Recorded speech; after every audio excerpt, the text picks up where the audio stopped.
Welcome. I'm Sebastian Mahfood, and you're listening to WCAT Radio, the on-air wing of En Route Books and Media, bringing you the dulcet sounds of Catholic wisdom.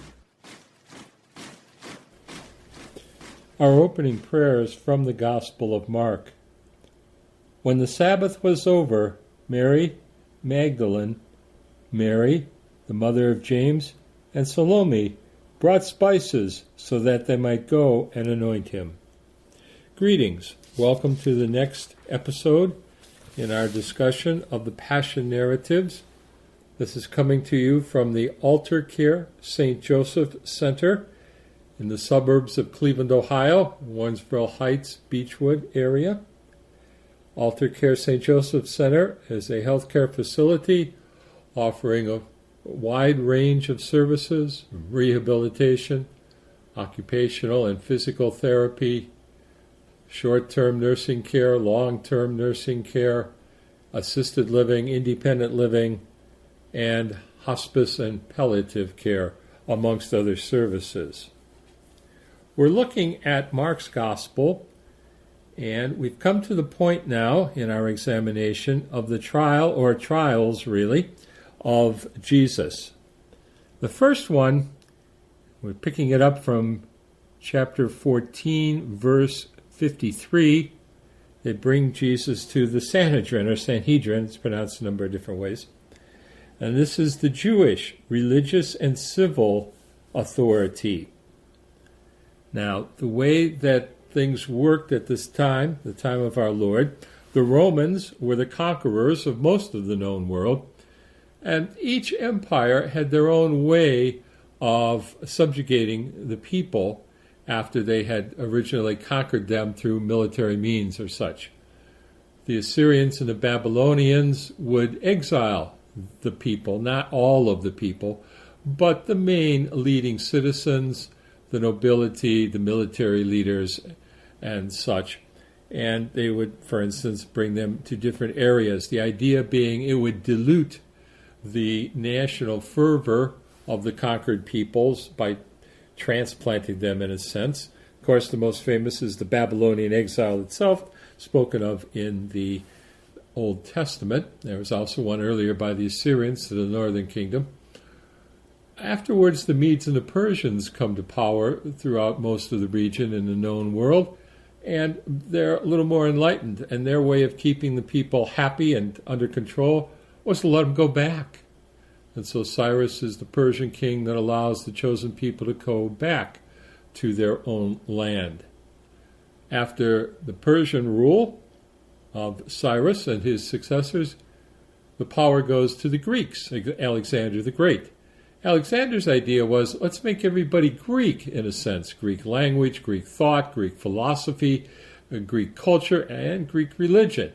Of course, that would be a problem for many, especially for the Jews, and that leads into the Maccabean revolt at the close of the Old Testament for that. But they decided if they could homogenize people, in a sense, make them all think and act and believe in Greek ideals, that would reduce the national fervor.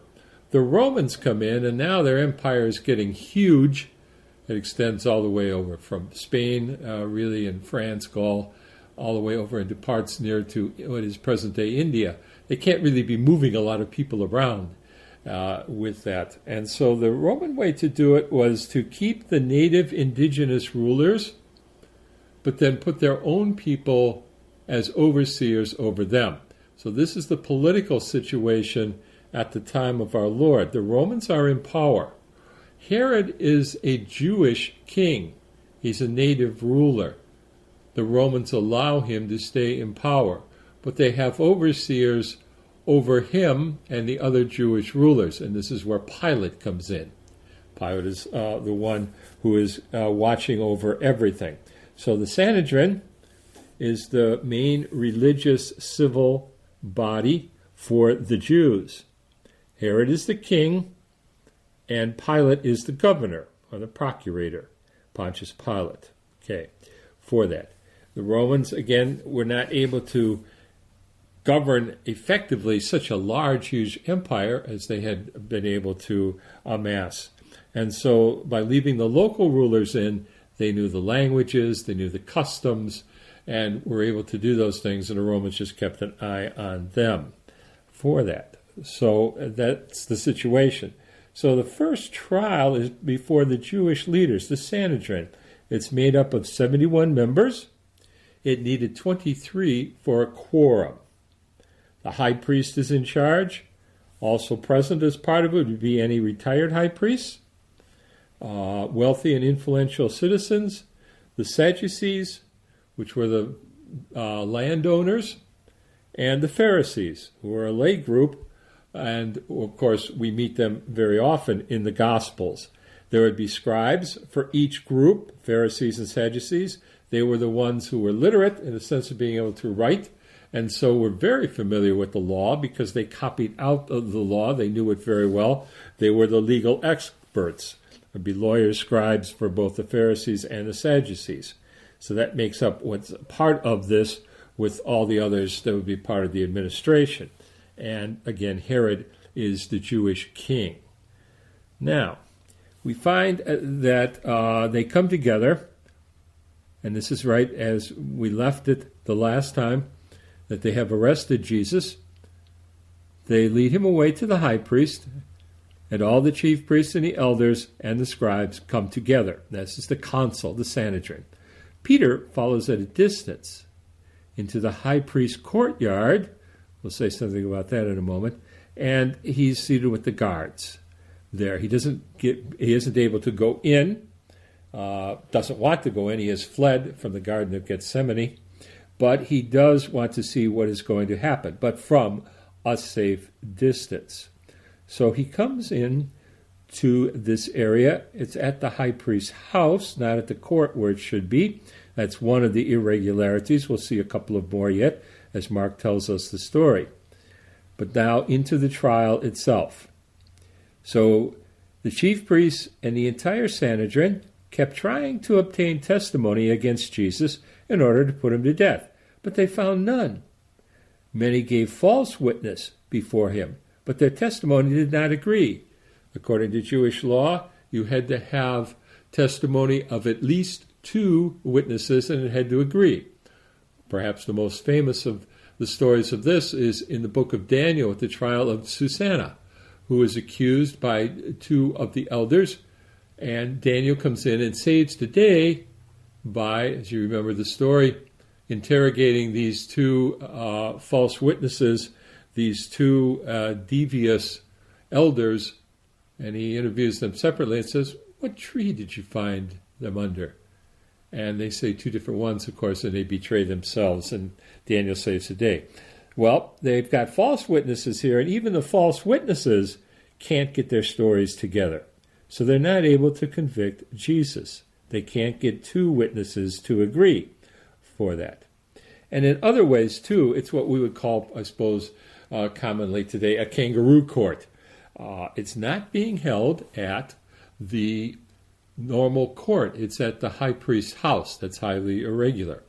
Also, too, if there was a trial that had a capital sentence, they were supposed to wait 1 day before they finally agreed and carried out the sentence. They don't do that, and that's because they're coming up to Passover and Sabbath, and they want to rush through this. So they don't have the testimony to be able to convict him. They're not doing it in the right place, and they're not following the right procedure. Mark is saying all this stuff to show that the whole trial is a sham for this. So keep some of these things in mind. We'll find out other details from the other evangelists for this. Okay, some, picking it up at verse 57, some took the stand and testified falsely against him, alleging, "We heard him say, 'I will destroy this temple made with hands, and within 3 days I will build another not made with hands.'" Of course, Jesus had said this, but he was talking about the temple of his body, not the one of the bricks and mortar of the temple in Jerusalem. Even so, their testimony did not agree. The high priest rose before the assembly and questioned Jesus, saying, "Have you no answer? What are these men testifying against you?" But he was silent and answered nothing. consistently in all the Gospels, when Jesus is answered, is asked a false question, he never gives an answer.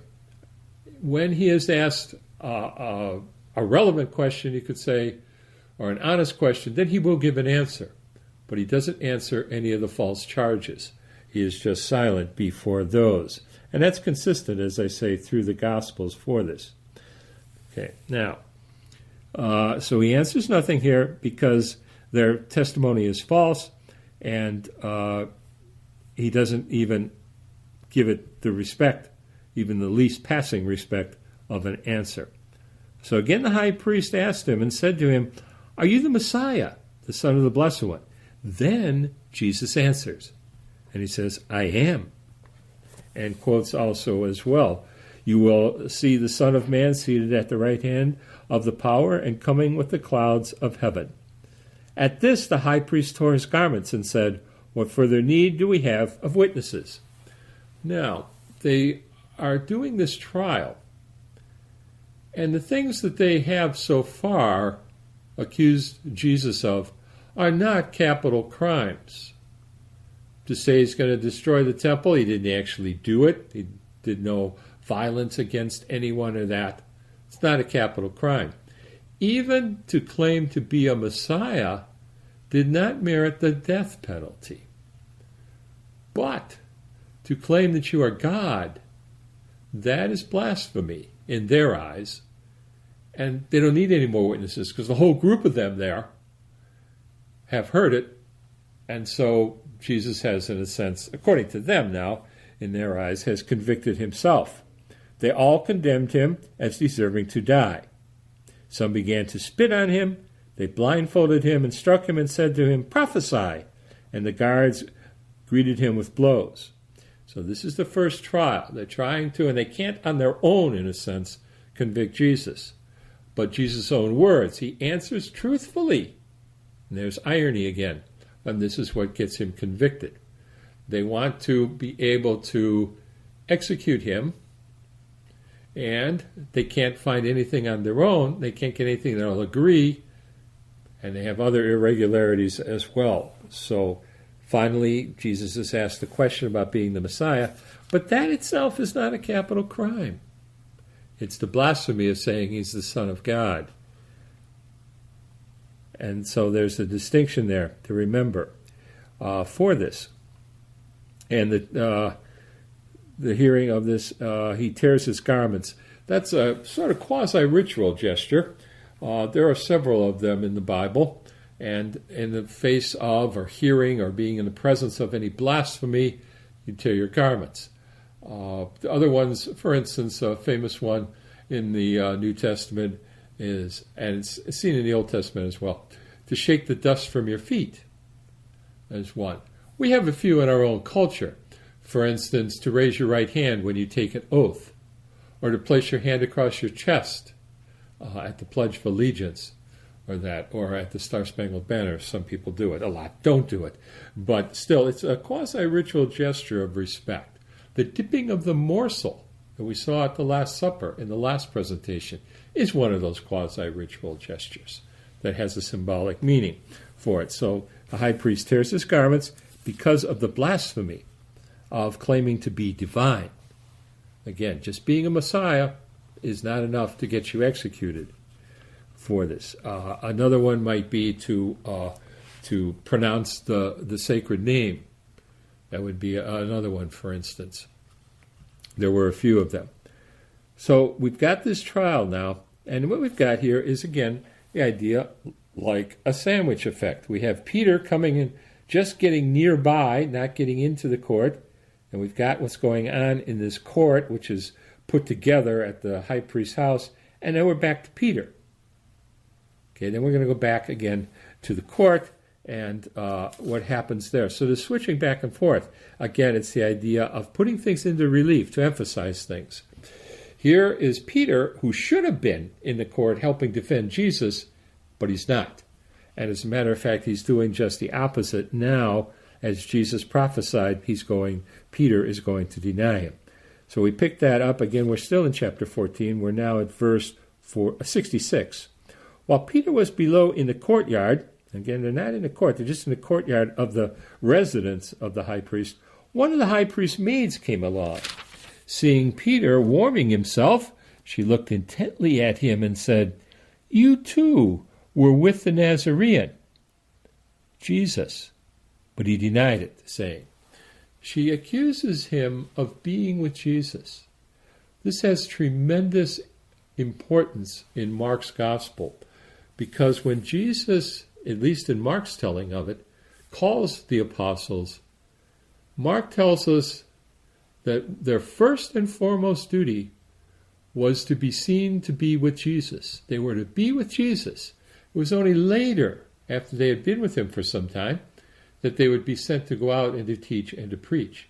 First and foremost, they were to be seen to be with Jesus. And this is exactly what Peter is denying. He is charged with, if you will, or the maid looks at him and says, "You too were with the Nazarene Jesus." But that's what he denies. "I do not know nor understand what you are talking about." He denies being with Jesus. So he went out into the outer court. He moves away. Then the cock crowed. The maid saw him and began again to say to the bystanders, "This man is one of them." Once again he denied it. A little later, the bystanders said to Peter, "Surely you are one of them, for you too are a Galilean." And he begins to curse and to swear. His reaction becomes more violent as it goes on, because his panic is growing, in a sense. He goes through there, and he says to her, without much anger or anything, "No, I don't know what you're talking about." And then she tells the others, and his panic starts to grow, and he denies it again. Finally, they accuse him, and he starts to lose it. He loses his temper after that, because he's worried that they might identify him being with Jesus, which is what he should be identified as one who is with Jesus, as an apostle. But he becomes terrified, and he curses, and he swears for that, because he doesn't want to be seen with Jesus or identified with him. "I do not know this man about whom you are talking." He will not even mention Jesus by name. "This man you are talking about, I have no idea. No idea. Total denial. Can't even say the name of Jesus." The irony of that. And immediately a cock crowed a second time. Then Peter remembered the word that Jesus had said to him, "Before the cock crows twice, you will deny me 3 times. And he breaks down and weeps for that. There'll be some variations or changes from evangelist to evangelist, but the same basic story through this. And remember, for Mark, he's getting this from Peter, who is telling this about himself, the humility of Peter and his own preaching for this. A very humbling story. Then in chapter 15, we go back to the Sanhedrin. So this shifting back and forth, to Peter, to the trial, back to Peter, to the trial, the sandwich technique again, and the idea of putting these things into relief, the jarring juxtaposition, the contrast, and that's the purpose for it in a literary way, but it is also saying something theologically as well. Now, as soon as morning came, as chapter 15 begins, the chief priests and the elders and the scribes, that is, the whole Sanhedrin, held a council. We're not sure here whether it's another meeting of this group, or is it just simple they worked through the night? It's not clear from Mark. They may have gone into the actual court the next morning. We're not sure. We just don't get those indications from Mark writing to his Gentile Christians. They would not have been familiar anyways with the Jewish procedure. There's no real reason for him to go through all of those details for it. But they do meet, and they bound Jesus and led him away and handed him over to Pilate. Okay, why to Pilate? All right, they want to execute Jesus. They can do it, but they say they can't. We'll find out some more details in other Gospels, especially Matthew, who's writing to Jewish Christians who would be more familiar with Jewish law and procedure. But to take it just from what we have here from Mark, they want to execute him, but they say that they can't do it in the other Gospels. So what is happening there? They could execute Jesus. They could, really. They had executed others. Think of St. Stephen. He's being stoned to death. And also to the woman who was caught in adultery that Jesus saved. They were executing her, or at least going to try to. They were beginning to. So they could do it. But the deviousness and the evil of them, if you will, they could, but they would have to do it by stoning. They've got a concern. And maybe perhaps the followers of Jesus might try to save him. They want the Romans to do it for that reason and for a number of other reasons as well, also evil. First of all, they want him crucified. They could not crucify. They could stone someone to death. But they want the agony of crucifixion. They want to get their revenge. So they got to have the Romans do that. The Romans would crucify. If it was a Roman citizen, he would not be crucified. That's why Peter is crucified. Paul is not, because Paul had Roman citizenship. He dies by the sword. But Jesus could be crucified. He's not a Roman citizen. So they want the Romans to do it, so he's crucified. They want to make sure it gets done. So that if the followers did try to free Jesus or in some way get him out of there, the Romans, they would be the Roman army that would do it.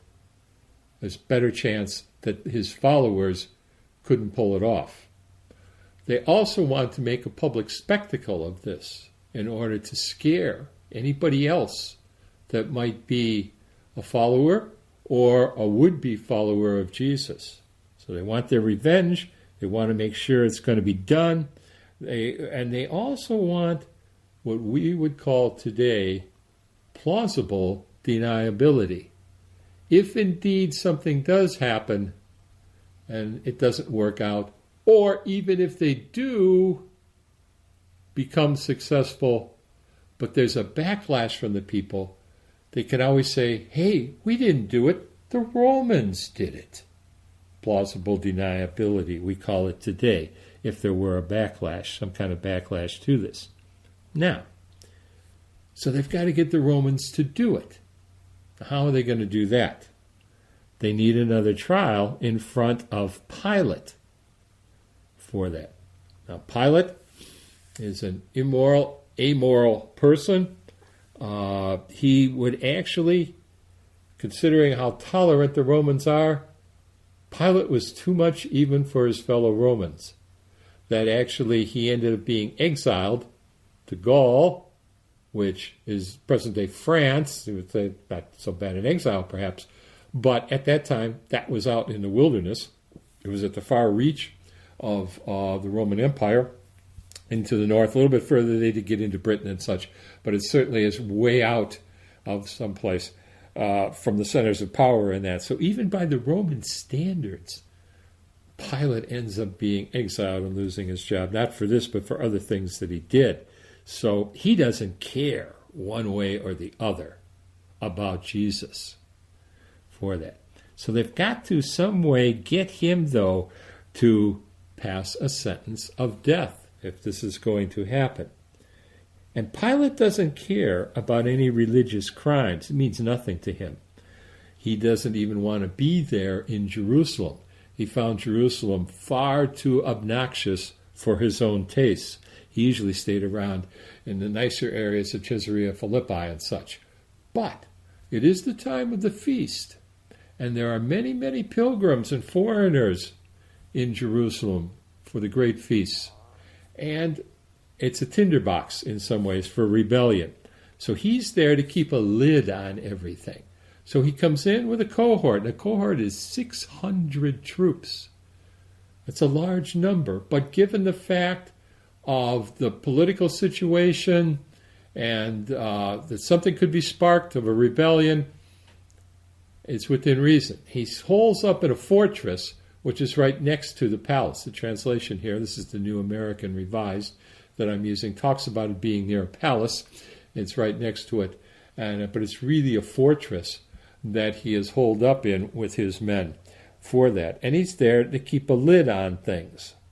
Okay, so now there's a psychology of sorts that is interesting that's going on between the Jewish authorities and Pilate.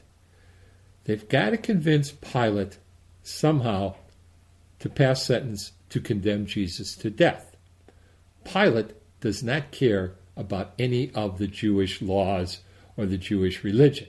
So the charge, which was sufficient in the Jewish trial, of blasphemy, again, just claiming to be a Messiah, not enough, but blasphemy that's not going to go with Pilate. It's not going to wash with him. So they got to come up with something else. So what do? We'll see as we read on. They bound Jesus, led him away, and handed him over to Pilate. Pilate questioned him, "Are you the king of the Jews?" He said to him in reply, "You say so," because he is the king of the Jews, but not in the sense that Pilate thinks. And so he doesn't give a straight answer there. Interesting. Doesn't keep his silence. He answers Pilate, but he doesn't come out with a definite yes or no answer. Yes, he is the king of the Jews. He's the king of the entire world, but not in a political sense. And that's what Pilate thinks it is. So he says, "You say so." The chief priests accused him of many things. Again, Pilate questioned him. "Have you no answer? See how many things they accuse you of." That these are all the false things they've done in their own trial. And Jesus consistently does not answer false charges. Jesus gave him no further answer, so that Pilate was amazed. He would think this man would be begging for his life. Doesn't say a word. Now, on the occasion of the feast, he used to release to them one prisoner whom they requested. We don't have outside documentation of this. And so it causes a bit of a difficulty in a sense for this. They brought all these charges, most of which mean nothing to Pilate. But the one charge that does is the one that resulted in his question. "Are you the king of the Jews?" They don't say he's trying to be the Messiah. They don't say he's claiming to be God. They say he claims to be a king. That is political, and that will get the attention of Pilate, because that might mean revolution. He's a revolutionary. And we'll see, as a matter of fact, the one who is released, one of the charges against him was being a revolutionary. You have to sort of put all of the passion narratives together to get the full scene of this. And we'll pick up parts from the other evangelists for it. But going through this. Now, the psychology that I mentioned for this. The Sanhedrin, the Jewish authorities, have taken the measure of Pilate. But he's also taken the measure of them.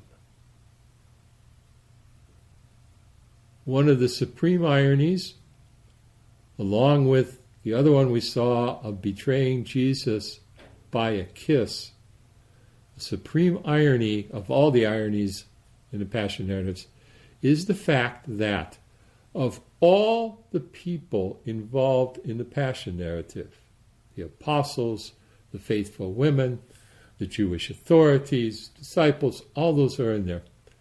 The only person who stands up for Jesus is Pilate.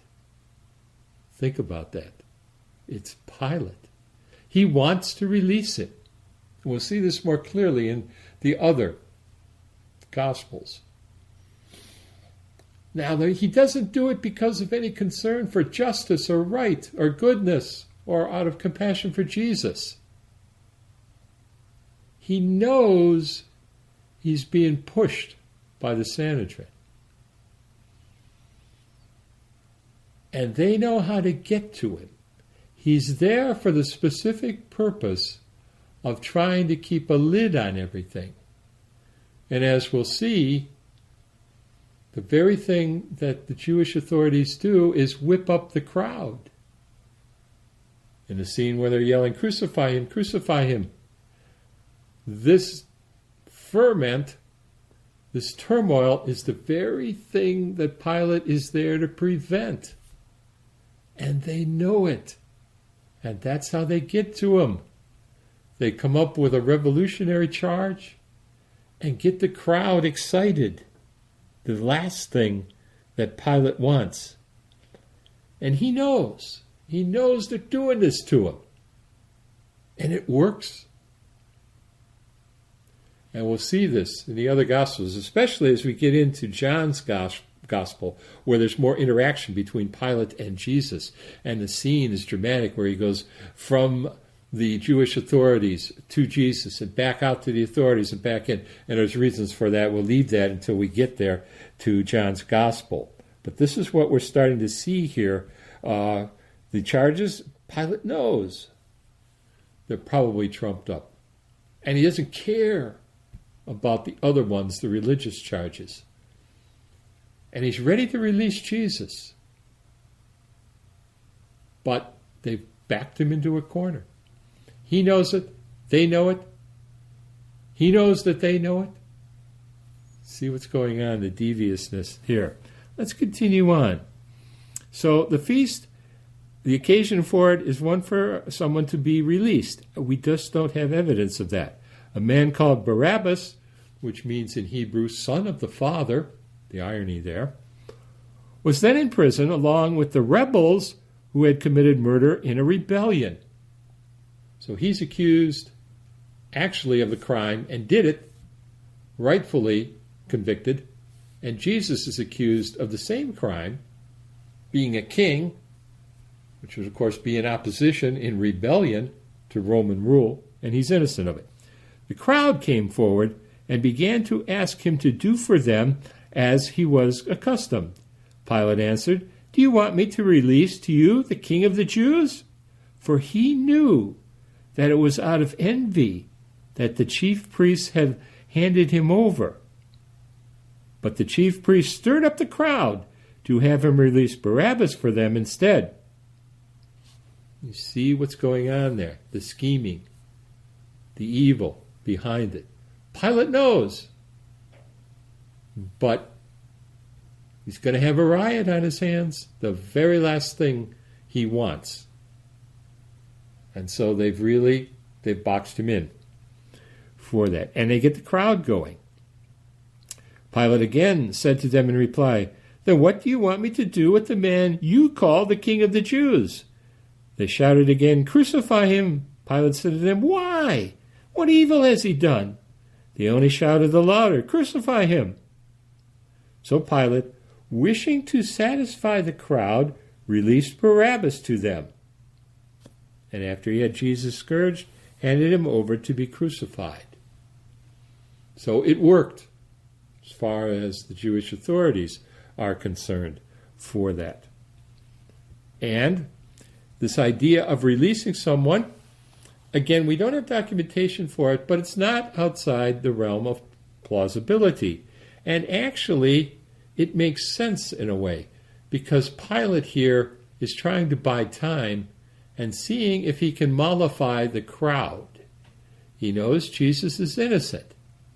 He doesn't really care about the life of this Jew, Jesus. It didn't matter to him one way or the other, in a sense. And of course, this is all part of the irony that is here as well for it. But it's a way out for Pilate. So he thinks that perhaps he can buy some time and mollify the crowd, that just release that one and let Jesus go as well. But they don't want that. They don't want Jesus to be the one released. They thought, well, we've got this cuss, I can do this I'll release Jesus. But they don't want Jesus. They want Barabbas, the son of the Father. And the crowd is fickle. Perhaps some of the same people who were there on Palm Sunday cheering are now jeering and asking for Jesus to be executed, to crucify him for that. It's a mob rule kind of thing. There are many foreigners that are in the city for the feast days and such. The mob psychology is at work here. The Sanhedrin knows that and it can use it to their advantage. You can see, if you think for a while, how plausible all of this becomes. And so he has him scourged and handed him over to be crucified. Other evangelists will say that he first had him scourged as a way to maybe also mollify the crowd. Mark doesn't have as many details of that, go into that much of an explanation. Well, again, you've got to take them all together, but we're going to stay with just Mark here for our main focus. So from now on, starting with this verse, and we are now at verse 16 of chapter 15, the Romans take over for this. The soldiers take hold of Jesus, led him away inside the palace, inside the fortress connected to the palace. Translation just says palace here. They're really taking him into the fortress that is next to it, that is the praetorium, and assembled the whole cohort, probably not 600 men, a large number of them. The work of execution was done by a special detachment of Roman soldiers who were specially trained to do this. Another reason why the authorities want the Romans to do it. They know how to do it. They'll make sure it gets done. These were soldiers that were trained specifically to do this without making too much of it or trying to, go into the gory details or such, but it's the reality.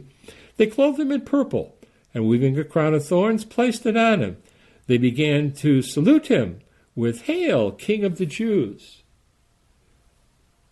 Mark is very consistent here, as would be the reality of the situation. In the trial before the Sanhedrin, the mockery is that of a prophet. Prophesy! For the pagan Roman soldiers, with the charge being a revolutionary, being a king, the mockery is, play the king for us. Very consistent for this.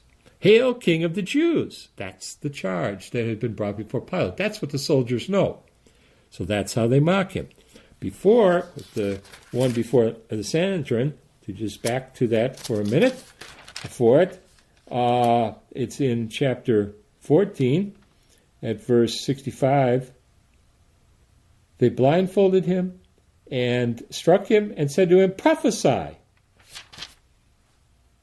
So the two different trials, the two different charges, the mockery follows suit for that. Now, picking it back up after the trial with Pilate, as the soldiers take over, they kept striking his head with a reed and spitting on him. They knelt down before him in homage. And when they had mocked him, they stripped him of the purple cloak. Purple was used by royalty. It was a sign of royalty in the Roman togas that were trimmed in purple or such for like Caesar and things. So they had one that had some purple to it, and that's part of the mockery for a king. It's all very consistent all the way through, and they bow down before him and such. Dressed him in his own clothes and led him out to crucify him. For it. Now, verse 21. They pressed into service a passerby, Simon, a Cyrenian, who was coming in from the country, the father of Alexander and Rufus, to carry his cross. We have no idea who Simon was, this Simon the Cyrenian, but where is Simon Peter, who should have been there? Again, the irony for this. And we have no idea who Alexander and Rufus were. Apparently they were known to the community that Mark is writing to, but we have no idea specifically. We have no reference to them elsewhere. It's just an enigma, and it's speculation. There are some that have speculated who he was or that he's pressed into service for it. Now, at the time, the person carried the cross, but only the crossbeam, as most people know. The cross itself was too heavy to carry the whole cross. The scourging was done in order to weaken the victim. And again, the Roman soldiers who did it, the special detachment, were well practiced in this and knew how to scourge and how far to scourge. But they need someone to help. Jesus, in the Stations of the Cross, which follow the biblical account, but not totally. You have Jesus falling 3 times, and he needs the help of Simon for this. That's not all. The falling of Jesus is not all together. It's not shown at all in Mark and that. So it's come in through other things in tradition. But the idea that he needs the help for Simon, that is biblical. We see it here. We see it in other places as well for it. So it is interesting that they've, in a sense, miscalculated maybe, that Jesus is weaker than they thought he was going to be. It may be because, first of all, the crown of thorns, which they put on him and then they were beating him on the head at the same time, caused profuse bleeding. But also, too, the agony in the garden, as another evangelist will tell us, speaks about his sweat and blood mixing together. And he actually sweat drops of blood. Of course, the Roman soldiers would not have known of that. Jesus is far weaker to begin with than they realized.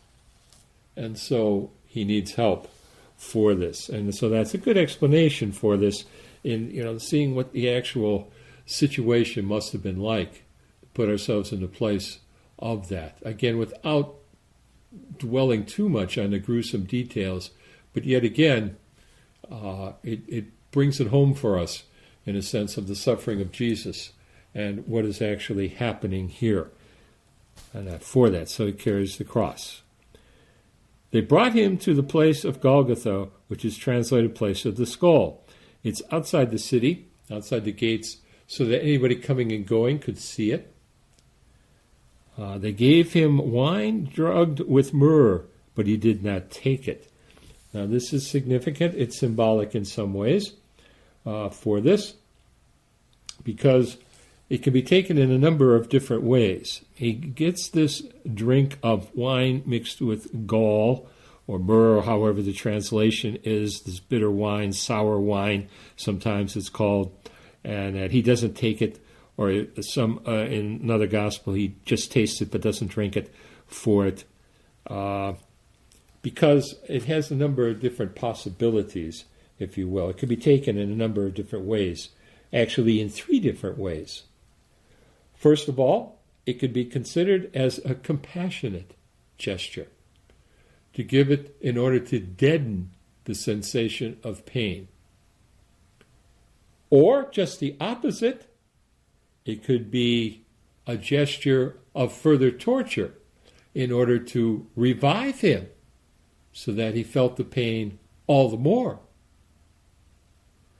Or a third possibility, within this idea of reviving him, it may have been compassionate there too, in the sense that when he is on the cross and he's crying out, and we'll get to that in a minute, not to get too far ahead, but they bring it to him while he's on the cross.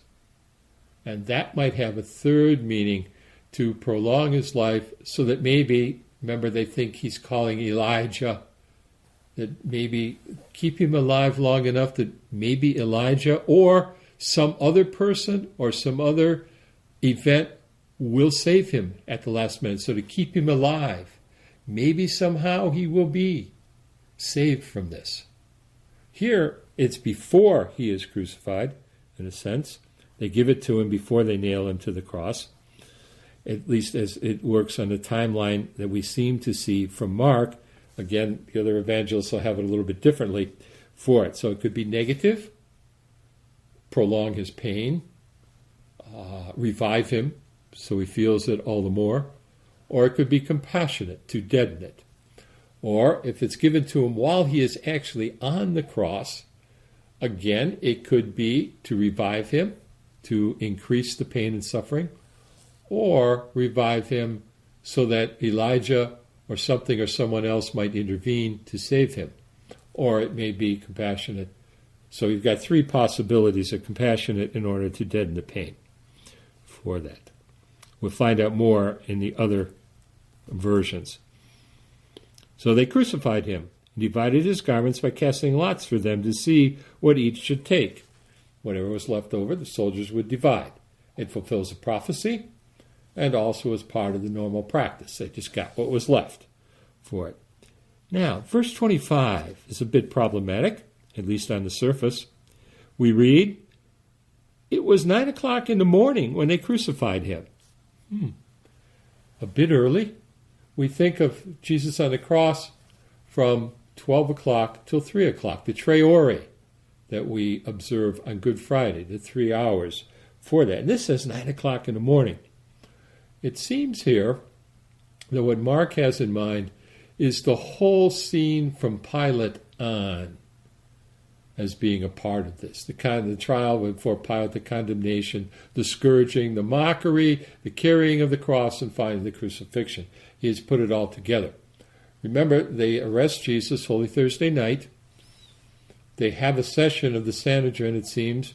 It's questionable they go through the night or do they stop and then do it again in the morning. They've got to go see Pilate, and of course they're not going to do it in the middle of the night. They have to do it in the morning and at a decent hour.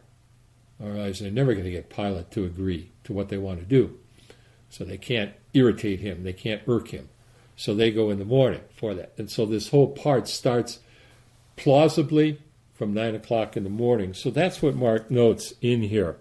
The Roman participation in all of this would start from about 9 o'clock after the condemnation by Pilate, where the soldiers finally take Jesus there in verse 16, could start at about that time. So you've got the mockery, the scourging, everything else was part of that, the carrying of the cross, and then finally to the crucifixion, which would be about noon. The inscription of the charge against him read, "The King of the Jews." John will deal with this in much more detail. Mark simply has it here. It fits and it's consistent with the Roman condemnation because of his being a revolutionary for it. Okay, with him they crucified two revolutionaries. Again, the irony. Two that were convicted of actually being revolutionaries. Jesus not really being in rebellion against the Roman Empire. He wasn't a political leader, but yet is condemned for it. So all three have the same crime in that way. Picking up on this now, of the crucifixion scene, there isn't much detail. It'll be the other evangelists who will give us more detail about the good thief, as he is called. Here, Mark simply has two revolutionaries and leaves it at that. Those passing by reviled him, shaking their heads and saying, "Aha! You would destroy the temple and rebuild it in 3 days. Save yourself by coming down from the cross." The mockery is parallel to what the trial was for it. There are groups that mock Jesus.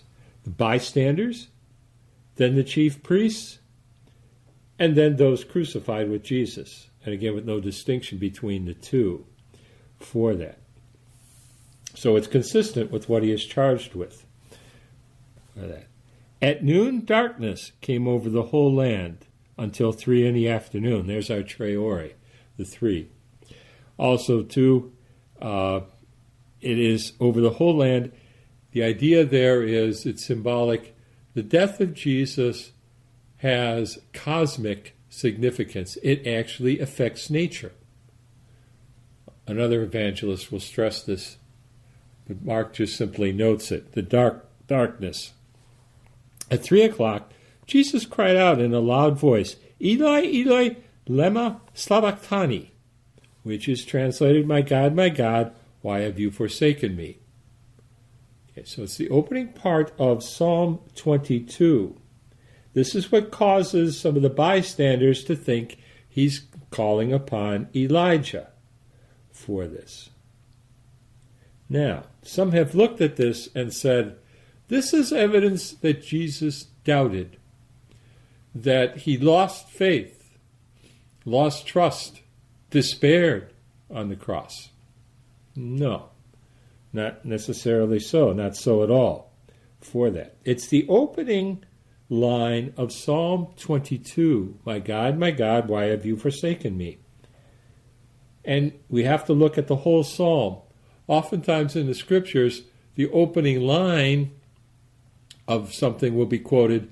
So instead of copying out, recalling the whole, or writing out the whole passage, just simply the first line is given as an opening with the idea of it includes everything.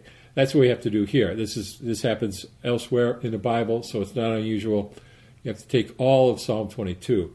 And Psalm 22 is a lament, and it is one, though, that alternates between the suffering, the tremendous suffering of the person, and their hope and trust in God.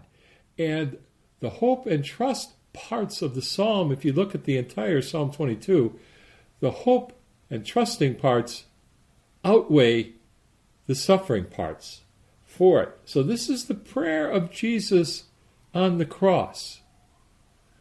And it is one that is emphasizing hope, reliance on God, and faith in God, just the opposite of any despair or giving up. But it is also a very human prayer of tremendous suffering.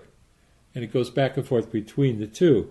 You might want to take a moment to read all of Psalm 22 and see how that is put together. Just the first line, but that's enough to recall all of it for it. But also, too, remember the tremendous pain and suffering of Jesus, the confusion, the noise, the fact that the Roman soldiers are guarding there and are not going to let people get close at all so that they don't try to take him down from the cross.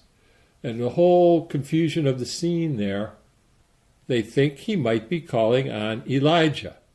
It sounds a little bit like that in the Aramaic, Eloi, Eloi, for it. That's what's happening. It's very plausible.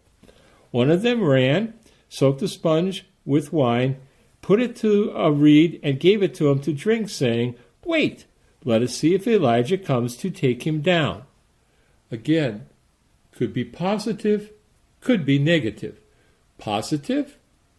Maybe. If he lives long enough, if he survives, if he can hang on a little longer, maybe Elijah will come down and save him. Or something else. Or someone else will intervene. Or it could be mockery. All right, he's calling on Elijah. Well, let's see if Elijah comes. Not thinking that he is ever going to come or to do it. Again, could be positive, could be negative.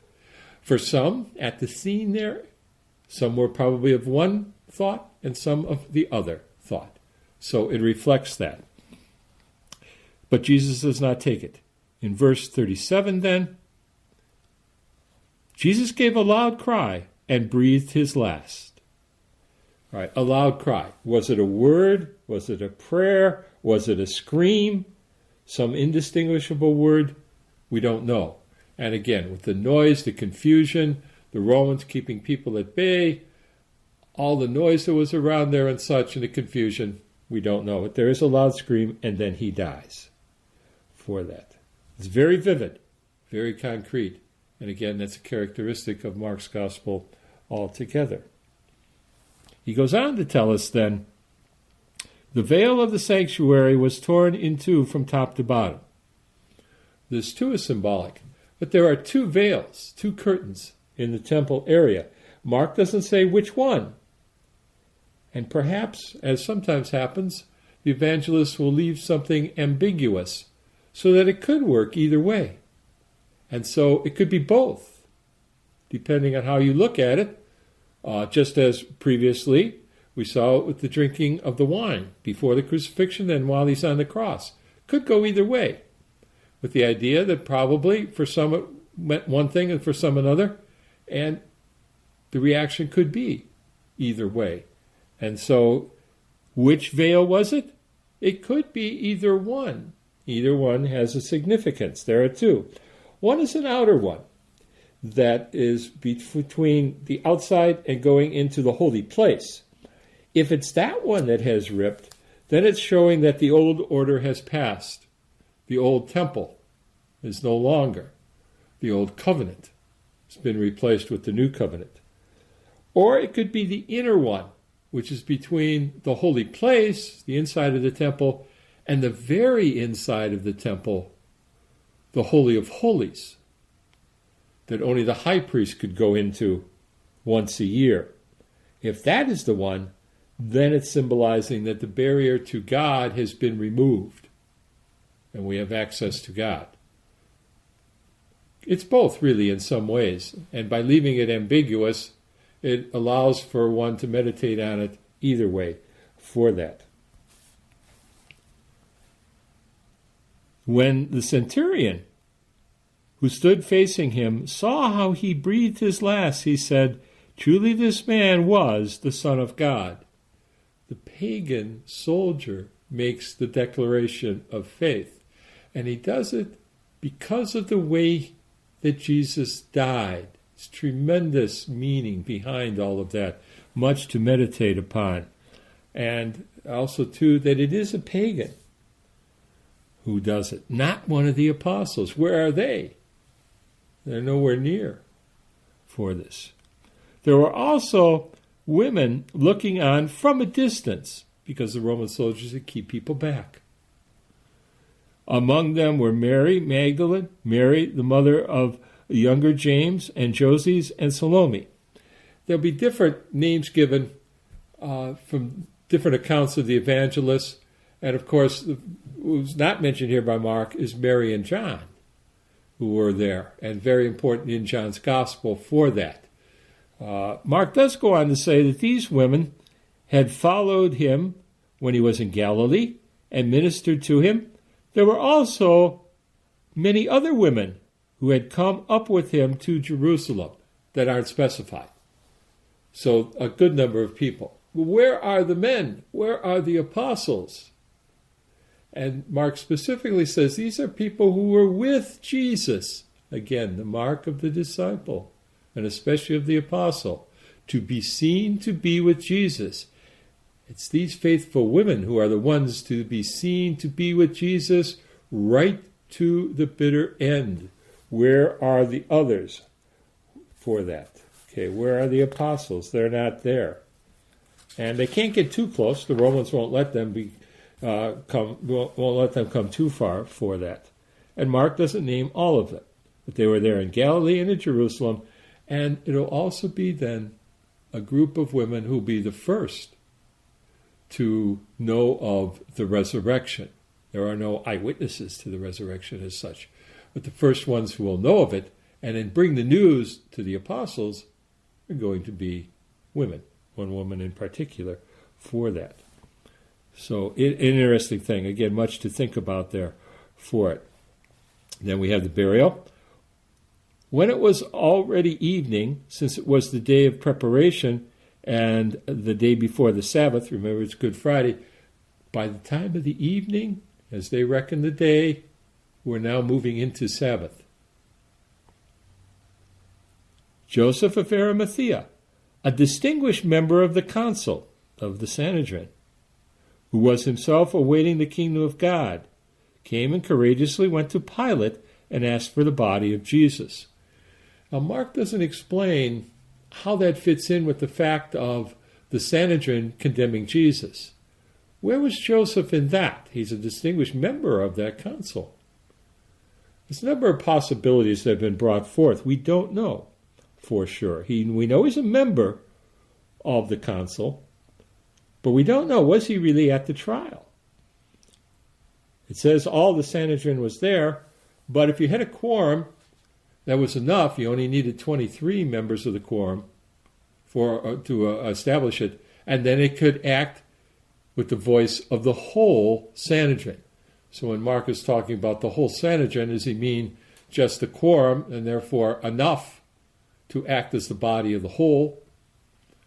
Others have said Joseph was there, but he repented and had a change of heart, a conversion, after he saw the crucifixion of Jesus? We don't know. It's just speculation for that. But he does have the courage to go and ask for the body. And this could get him in trouble from both sides. From the side of the Romans, who would be very suspicious of his wanting to come and ask for the body. And from the Jewish authorities, the Sanhedrin. What's he doing? Why does he care? What's he got going on? So he's taking a risk. He's very definitely taking a risk from both sides for it. Pilate, before he will release the body, wants to make sure that Jesus is dead for that. So he comes and he asks, and Mark even notes that he courageously went to Pilate and asked for the body of Jesus. Pilate was amazed. He was already dead. He summoned the centurion and asked him if Jesus had already died.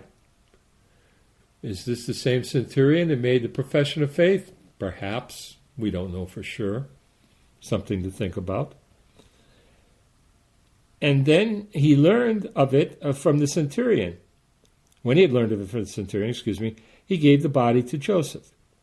So Pilate wants to make sure he's dead so that they don't somehow rescue Jesus. He's still alive. They revive him. He wants to make sure he's dead for that. And he finds out he is, so he releases the body. Having brought a linen cloth, he took him down, draped him in the linen cloth, and laid him in a tomb that had been hewn out of the rock for that. All right, they go, and then we'll find out, of course, they break the legs of first one and then the other, crucify with Jesus, and they pierce Jesus' side with a lance. We find that out in the others. Basically, death by crucifixion, if you didn't bleed to death first, was by asphyxiation, that you couldn't exhale while you were stretched out on the cross. And so they would break the legs so that you couldn't lift yourself up to be able to exhale, and that brought about death if you weren't dead already very, very quickly. It was easier just to simply pierce the side with a lance than to try to break both of the legs, and Jesus is dead already. So we have that from the other Gospels, those details. But simply that is what they were doing. So Pilate, in a sense, is a disinterested third party as a witness to the death of Jesus, in a sense that he's saying, yes, he's dead for that. And this is going to be important in especially Matthew's account that we're going to see next for this. But just to stay with Mark here and not get too far ahead of ourselves.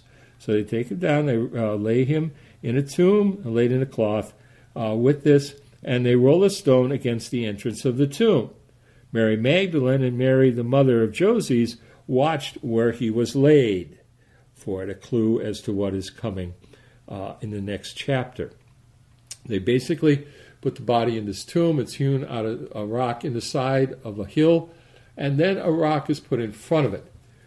You can still see this over in Jerusalem today in some of the tombs. What they did in front of the opening there, a very small opening, you had to crawl down under and scoot inside to get into it, and you can do that in some of these. They have some that are on display that you can actually see it.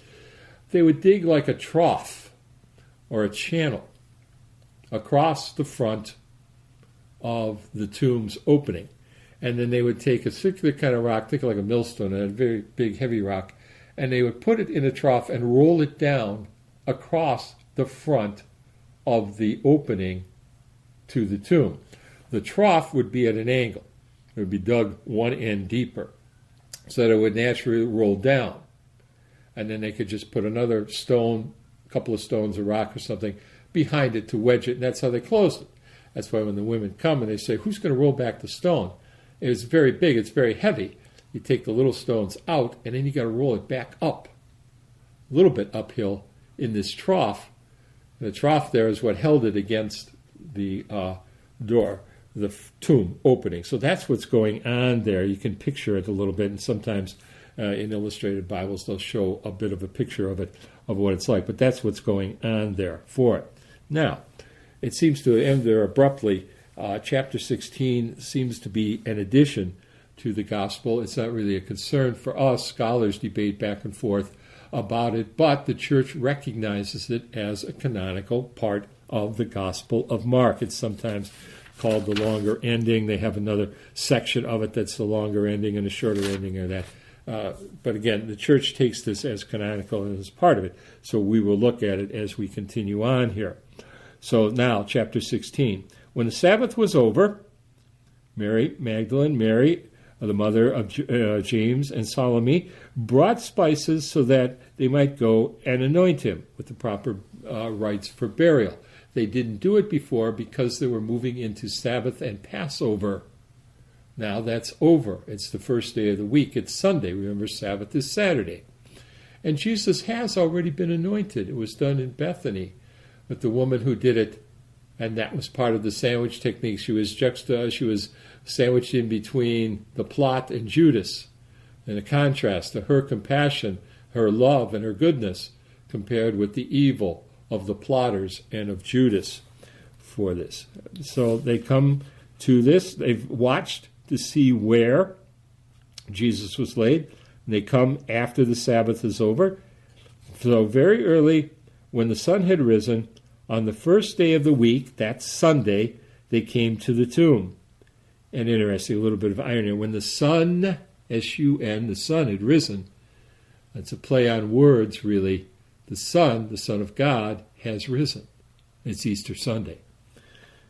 So it's a little bit of a play on words there. They were saying to one another, who will roll back the stone for us from the entrance to the tomb? In other words, this big rock, and to roll it up the trough so that they could get in to it, for it. When they looked up, they saw that the stone had been rolled back. It was very large. On entering the tomb, they saw a young man sitting on the right side, clothed in a white robe, and they were truly, utterly amazed. He said to them, do not be amazed. You seek Jesus of Nazareth, the crucified. He has been raised. He is not here. Behold the place where they laid him.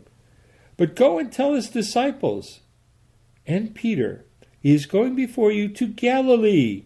There you will see him as he told you. Galilee was the place of his ministry. He'll meet them there at the place of his ministry. Interesting for it, the importance that Galilee has. So they don't meet him by the tomb. They will meet him there. In another gospel, Peter and John will run to the tomb, but Jesus isn't there. They meet him in Galilee for that. Okay. And it continues on. They went out and fled from the tomb. You can imagine, they don't know what to do. They're afraid, they're scared, they're bewildered, they're confused, everything. With trembling and bewilderment. And they said nothing to anyone, for they were afraid.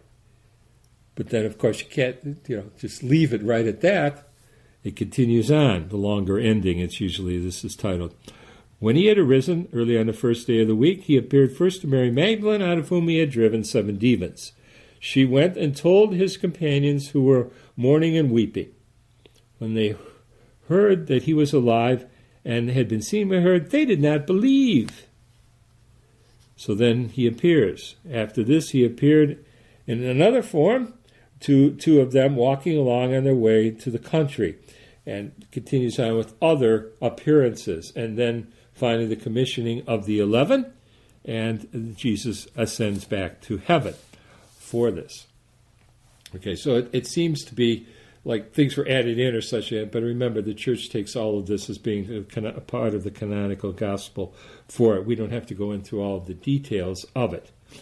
So the tomb is empty, and Jesus appears. Now, he doesn't appear to his enemies. He doesn't appear to any of the Pharisees. He doesn't appear to Pilate, for instance. He appears to those who have faith, even if their faith is shaken and it has to be rekindled. And he will meet them. The angel at the tomb tells the women he'll meet him in Galilee. And what that is he's saying that he is being reconciled to them. He has forgiven them. He will meet them back where his ministry was, back when they were all together, back when things were going well. He has forgiven them. And an interesting note here, something to think about. Work through this. The tomb is empty. No question of that. No question at all. And both the believers and Jesus' enemies would both agree to that the tomb is empty. Because the empty tomb by itself, that's key, by itself is not a proof of the resurrection. Let me explain myself. They'll both agree the tomb is empty, but for different reasons. The faithful and the believers will say it's empty because he rose. His enemies will say it's empty because perhaps they had the wrong tomb. Perhaps somebody came and stole the body. In the early church, the enemies of the church said, he didn't really die. He just was in a coma when they took him off the cross. And they went and they revived him, if he's at all alive. Others of his enemies would say, no, he's dead. And he's dead and he's gone. And the tomb was empty because they stole the body or they had the wrong tomb. They all agree the tomb is empty. But what is needed along with that fact are the appearances. This is what puts it together and cements it. You need the empty tomb and you need the appearances. You need both. And Jesus does appear several times to several different groups, very dramatically. For instance, he's in the upper room and the doors are locked and everything that's a part of that. We'll see that with doubting Thomas and everything in another gospel, in John's gospel. Here, though, it's important. Mark has said, tomb is empty and there are appearances. And appearances only to those who have faith, to the faithful. Even if that faith was shaken, it's rekindled with his appearance. He does not appear to his enemies, to Pilate or to anyone else like that, for it. So there's much of a theology behind this with it. So we come to the end of Mark's telling of the gospel, the Passion in his gospel, and we'll find out more details. We're going to move into Matthew's next, and we'll find also too, Matthew has a different community, and so he's going to stress different things and tell us different things about it. Mark has given us his telling of it based upon Peter's preaching, basically for a community that came to Christianity from paganism for that. And he is telling the details that are necessary. He's giving us information, and he has a certain theological outlook. He tells a very vivid and a very concrete story. He does gloss over some of the details of crucifixion. They knew what crucifixion was all about. He didn't need to go into detail and to remind them of all of that. But he does give the facts of it. He gives things that we can't quite explain and we wonder about and are mystified by them, but they're not outside the realm of plausibility. And they ring true in many, many ways, even though they are tantalizing in some ways and leave us questions that we wish we knew more. We'll get some more information for some, but even after we look at all four Gospels, we will still have questions. And so this closes our first Gospel of Mark, and we will do the next presentation on the Gospel of Matthew. We hope you enjoyed the program and will join us back for another show on WCAT Radio. This is Sebastian Mahfood. Good day.